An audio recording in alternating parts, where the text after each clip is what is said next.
Well, good morning. It's my pleasure to be joined today by Winthrop's next athletic director, Dr. Ken Halpin. Ken comes to us to Winthrop from Eastern Washington University, where he served as Deputy Athletics Director. Ken received a PhD in Higher Education Administration from Washington State University, a master's degree in Sport Administration from Gonzaga University, and earned a BA from Willamette University, where he was all-conference in both football and baseball. Ken rose to the top of the search because he really offered the complete package in my mind. One, he's operated at Division I level and understands the challenges and the opportunities of leading a program that's similar in size to Winthrop. Second, Ken will support our coaches in their efforts to realize their success. We talked with coaches he's worked with in the past, and really they couldn't say enough good things about him. Third, Ken is fully dedicated to student athletes and puts a high priority on their academic development and personal development. Moreover, Ken's actually very unusual in that he's worked in the classroom as well and taught students, and talking with people he's taught with. His student evaluations have been outstanding. They love him in the classroom as well. One of our plans this next year is that he and I will co-teach a class together, which I believe will be probably the first time in the United States that an athletic director and a president has co-taught a class together, so that will make us unique as well. But we're looking forward to that and an opportunity to work with students in that setting also. Fourth, Ken will be a champion for diversity and gender equity, on which we place a very high priority at Winthrop University. I talked with actually an old colleague of mine who I consider an expert in gender equity, and her statement about Ken was he gets it, and that to me was significant. Fifth, importantly, Ken has considerable experience with marketing, fundraising for an athletic program like Winthrop's, and he's eager to take on that role in the athletic department. I actually think as well that his expertise in these areas will help us as a university, and I think he will be a key member of our leadership team as we move forward. Sixth, Ken will clearly be active in outreach across the campus and the community. He's had success in both these areas, and I believe he'll be a great fit for this university, a great fit for this community, and I think he'll be a visible presence in Rock Hill and beyond. For all these reasons, he was the right person at the right time. So now I'm pleased to introduce Dr. Ken Halpin.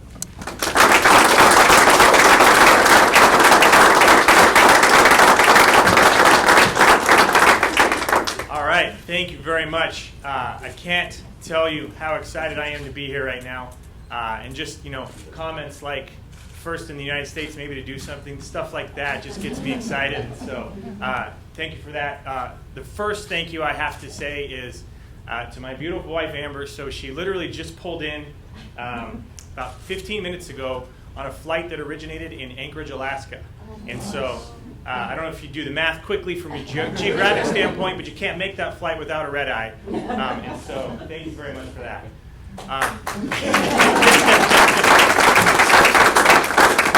So thank you first and foremost, Dr. Mahoney, Eduardo Prieto, and the search committee for giving me this amazing opportunity. The professionalism and the thoroughness that was taken throughout the search process really resonated with me, and it was a big reason why I was excited about this opportunity.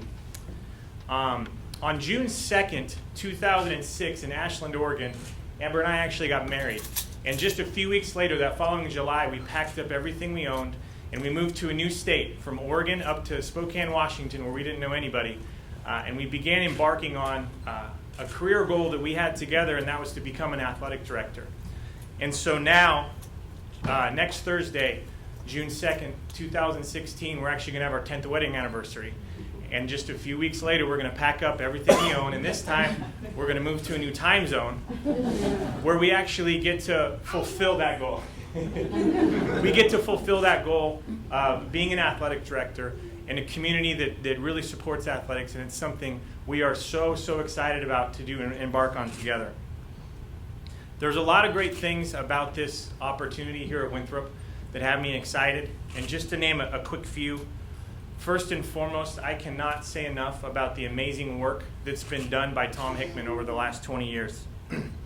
It isn't easy staying with anything for that long, let alone to keep managing an overachieving athletic department.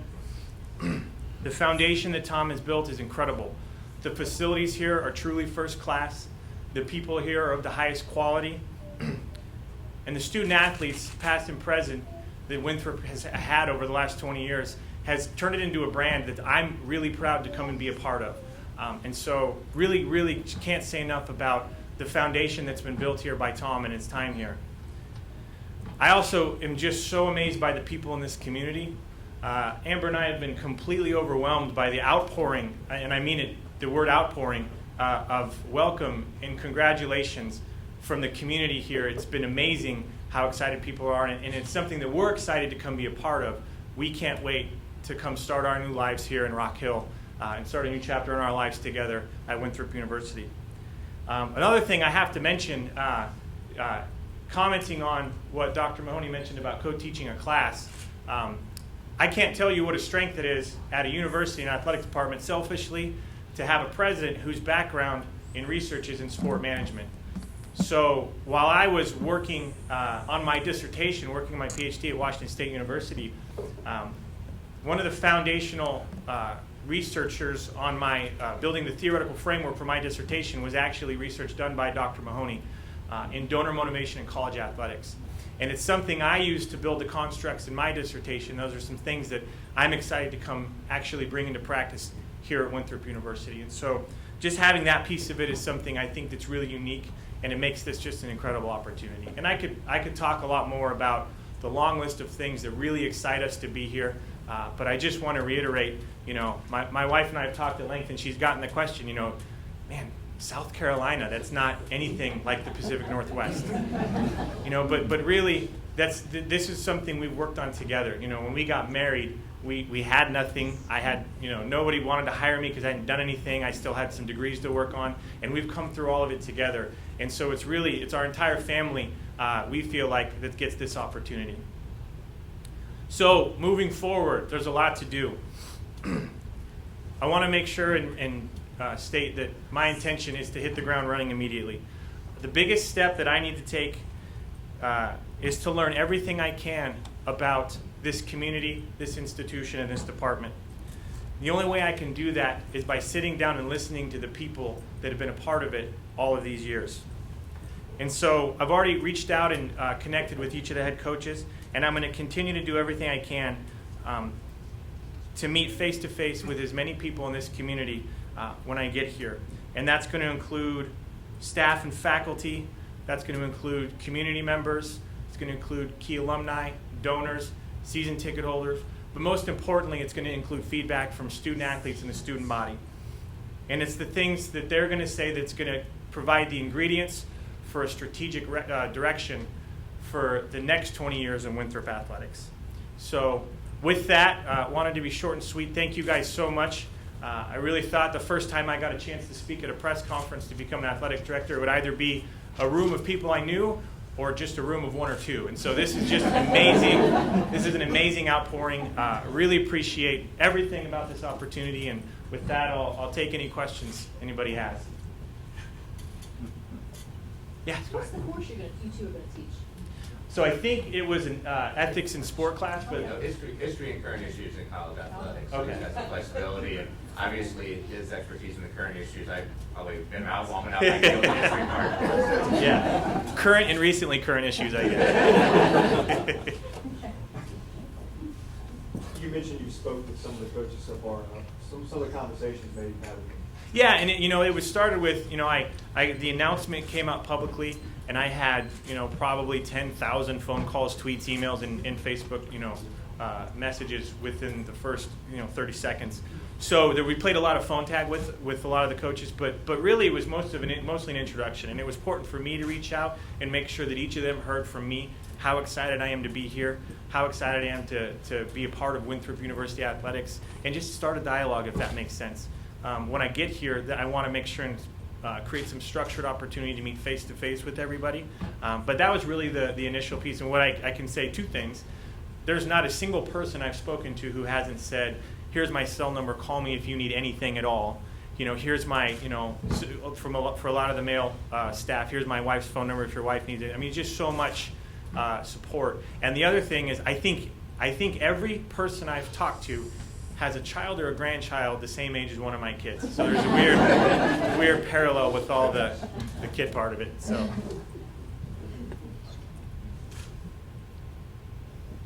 The process going through that got you to now, when did you first apply, and then how did it get to this point? So I guess I have to tell the full story there. So my first experience with Winthrop University athletics was actually in 2007. So I was a young administrator I was working for a community college in Spokane, Washington, and some of my closest friends, two of the guys that were actually groomsmen in my wedding, big college basketball fans. And Spokane every other year hosts a regional for the NCAA tournament. So they decided we're going to come up to Spokane. We want to take in the tournament. But we knew, working in college athletics, the best way to get good seats is not to call the ticket office at the arena. The best way to get good seats is to call the school traveling from farthest away and ask if they've got any space left in their seating. So that year, as you know, those of you who have been here since 2007 would know, was the year Greg Marshall took Winthrop basketball up and knocked off Notre Dame as an 11 seed. Well, we just happened to be sitting in the Winthrop section, and we were adopted by Eagle fans immediately. Did you have Eagle colors on? So we didn't have Eagle colors on. I couldn't remember what I wore. It was probably, we were just excited that we had great seats down by the floor as opposed to up, and it's not a bad seat in that arena, but but it was great, and suddenly we were a part of an exciting team that was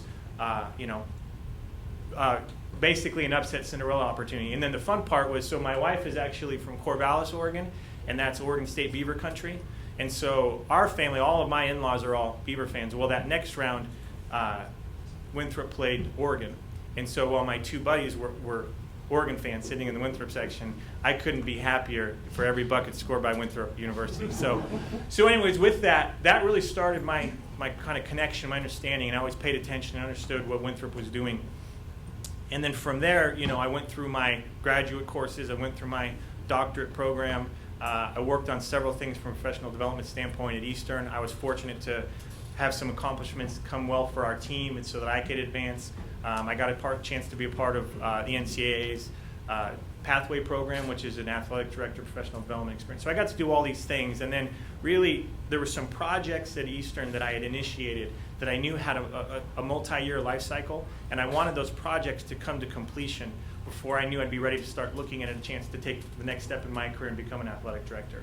Well, from a timing perspective, those projects came to completion within the past year or so, and as I started to look and evaluate opportunities, this opportunity just happened to come open. So I also had some familiarity with the search firm that was hired to manage the process, so I emailed the individual I'd worked with before and just said, hey, as soon as you have an announcement, I can't stick my resume in fast enough, and so put my name in the hat, and then it was a short time later I got a call from Eduardo, the search chair, and very shortly after, in fact, he called me as I was on my way to the Final Four to watch his alma mater lose a really bad basketball game.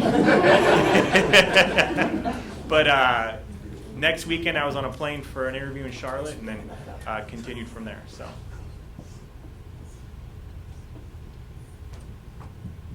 Go for it.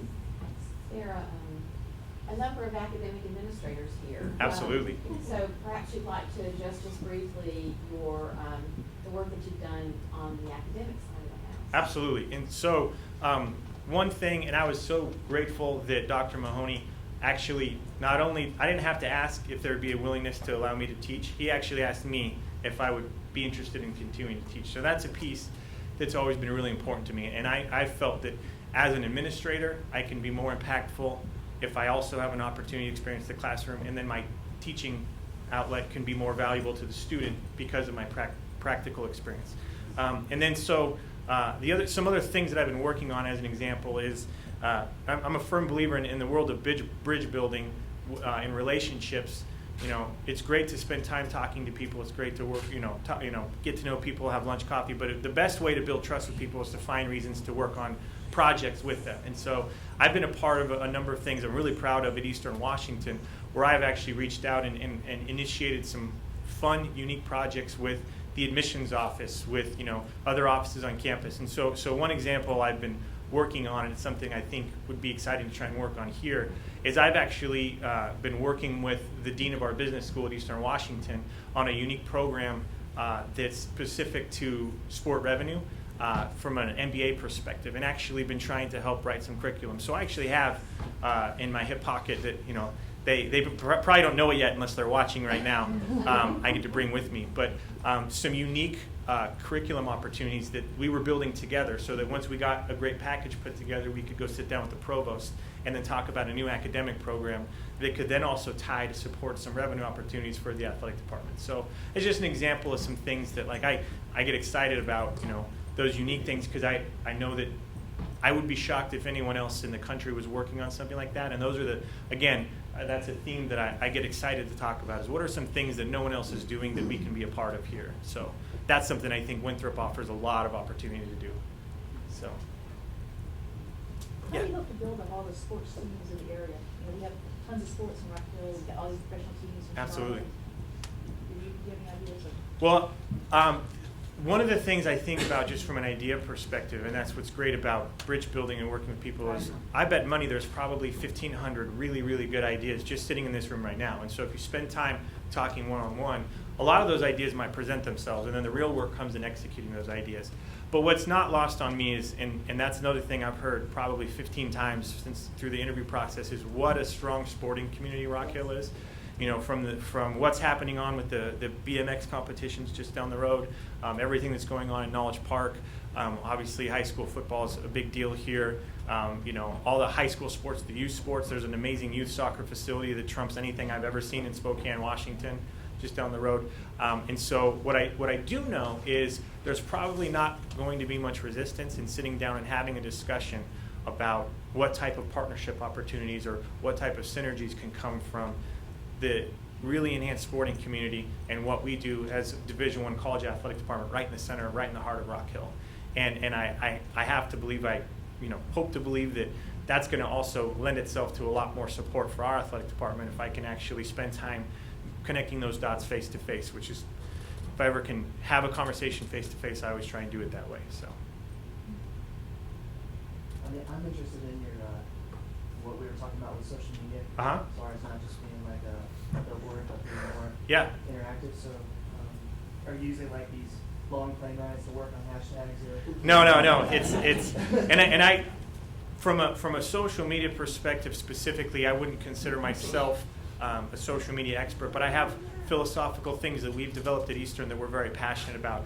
It's not just social media. I would refer to digital media. There's really, if you've ever read an author named Gary Vaynerchuk, he gives amazing perspective about how if you utilize your brand to engage with folks as opposed to being a commercial, but actually some way to gather feedback. And it's not easy. It takes people. It takes strategic intent. But if you utilize it the right way, you can start to connect with people digitally, which is So I've heard it said before.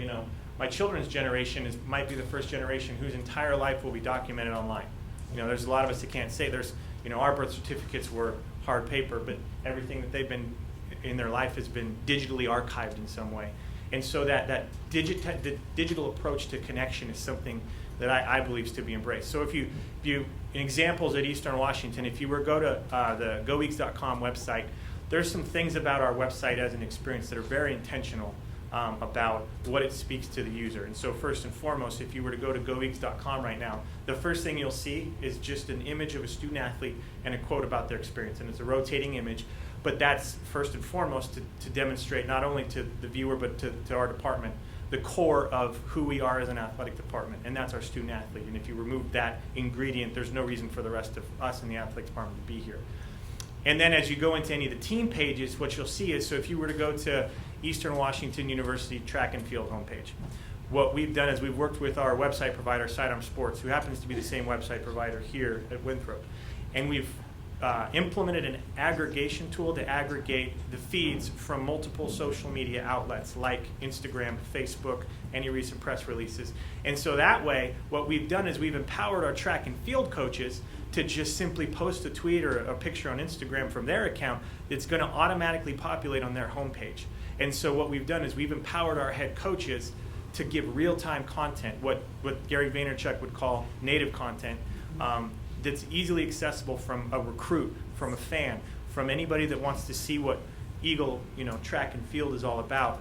Now you can see stuff happening real time. And so without adding staff, we figured out a way to really create new content, engaging content real time at a higher volume because we've empowered our coaches to also be a part of that narrative. So that's one example, but I can talk through it more and more with various pieces. It's stuff that we're always growing and learning, and it's MySpace was the social media platform, and now it's hard to find a MySpace account. You know, Facebook is holding strong, but the generation that's on it is changing, and even the Twitter experience is morphing into a more professional outlet. So now, from a student engagement standpoint, there's a whole new world of opportunity to continue to try to find ways to engage students on campus from a digital perspective.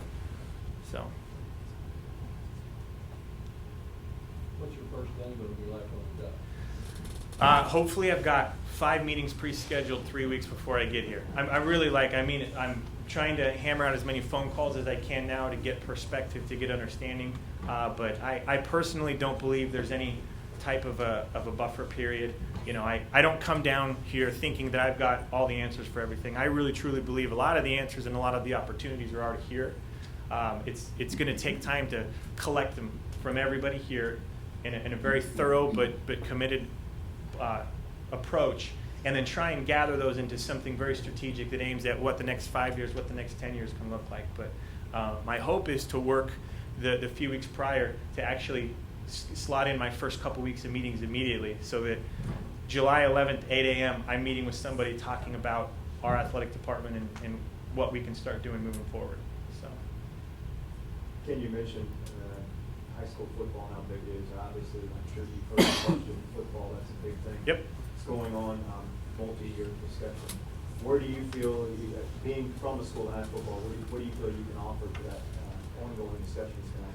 Yep. Any discussion like that is going to be a university-wide discussion. So I mean, it's not lost on me. Dr. Mahoney's obviously heard it plenty. There's a due process I know that the institution has been going through, is going to continue to go through to make sure any decision that's made is an informed decision. But what I would add to that discussion, and I've said this a few times, but whenever it's brought up to me, the narrative that I tend to hear is always a fiscal narrative. Well, here's the expense of it, and what if we could generate the revenue for it? But the narrative for me that's much more challenging than the financial aspect is the gender equity aspect. Winthrop University enrollment is about 70% female. And so if we were to add a football team, we were just talking about it last night, you had a football team, now you've got like 40% of your student athletes are females. That's a complete imbalance from a gender equity standpoint, and that's something that's irresponsible. So the only way to overcome the gender equity aspect, if you were to just suddenly add football, is add more female sports, another 120 roster spots, which I don't know of any single sport that does that right now, or start cutting men's sports, which I can assure you not me or any athletic director in the country wants to be any part of a discussion about cutting sports.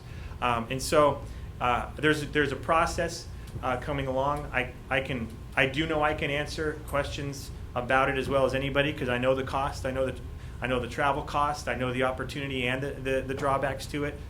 But in the meantime, and I said this in the interview process, even if football happened and it happened at light speed, you still probably don't see a kickoff for 5 years. There's still an athletic department that needs to be run right now, and it's operating at a really high level, and it's full of opportunity. And so I don't foresee being heavily involved in that discussion up front. I know that there's been a lot of work going on to research it, and so really that's one of the things where my direction is going to be taken from university leadership, and I know that university leadership is going to make a decision based off an informed process. So.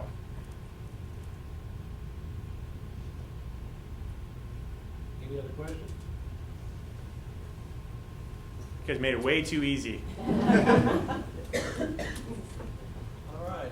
Well, thank you guys so much. Couldn't be more excited to be here. Excited to meet with every single person in this room one-on-one at some point between today and the future at some point. So thank you guys again so much.